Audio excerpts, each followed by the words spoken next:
Yeah, Kenosha is a great community, family-loving, hardworking town. And what played out last summer in the community of Kenosha absolutely did not have to happen if we provided the resources that were needed to establish public safety immediately after the incidents that played out Sunday night. And so Sunday night, we had no National Guard troops. Monday, after that, we got to 125. We only made it to 250 by the time we got to Tuesday. That's abysmal.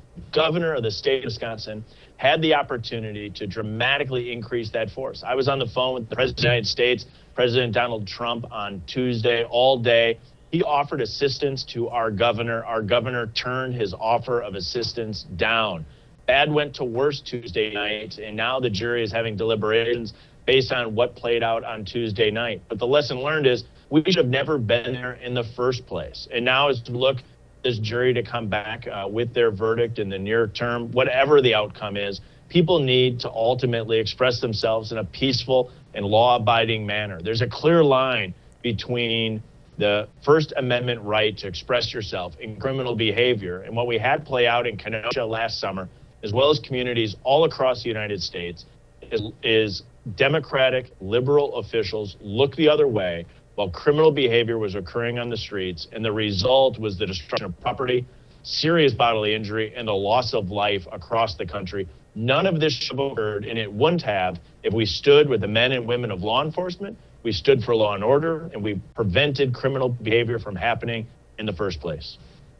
That's a great point, Congressman, because I don't even think we would never know Kyle Rittenhouse's name if there had been the guard presence there, like apparently that they're going to be here ahead of the verdict. We wouldn't even be having this conversation.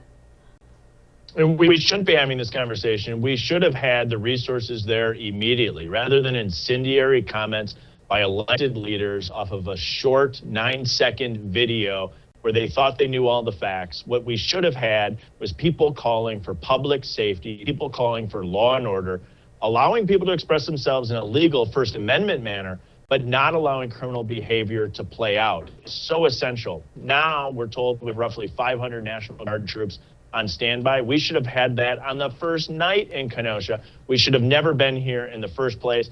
And the people of Kenosha were ultimately let down by our governor and political leaders who made political decisions to not stand with the men and women of law enforcement. And that's the lesson learned here. You got to support local law enforcement to maintain public safety. I've been to Kenosha. It's a beautiful area. I mean, Wisconsin's beautiful. I mean, I wanted to take all of your cheese curds back with me. I mean, it was the most delicious thing I've ever had in my life. No one gets it right. I know people tell me go to Culver's. They don't even come close to what you have in Wisconsin. And everybody was so friendly, and Kenosha is such a beautiful town. And from some of the stuff that I've seen, just even video footage of this week from outside as the trial has progressed, there are businesses, from recent footage, that still have their big giant storefront windows boarded up. That mean the city is still recovering from everything that it went through. Talk a little bit about that if you can, and we'll move on to some of the other stuff I know that you've been dealing with in DC. But I worry so much for those business owners, people whose entire livelihoods they've tried to build it back up again, and now they could lose it all over again. The scars from such a traumatic experience last a long time. I did the 4th of July parade in the community of Kenosha this year. Walked down one of the major streets, and as you come into downtown, there are still a handful of buildings with boards up. One of the most powerful that I saw on the 4th of July was a building that says "People live here" with an arrow pointing up. Many individuals who live in apartments, one above businesses, were painting that on the boards of the businesses below because that's where they lived.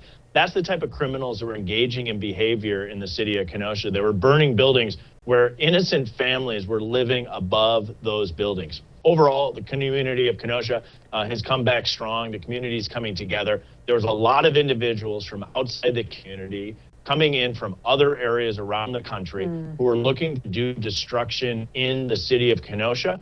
The key here is when the jury reaches its verdict to keep people from outside Kenosha out of Kenosha. We don't want people coming into our community causing destruction and damage. And what we should have had going back to last summer is a law enforcement presence capable of doing just that and maintaining public safety. A lot of lessons learned from last summer. And really, the lesson learned is when Democrats call to defund the police, when Democrats refuse to stand with the men and women of law enforcement, there are catastrophic consequences, and Kenosha firsthand, it never should have happened.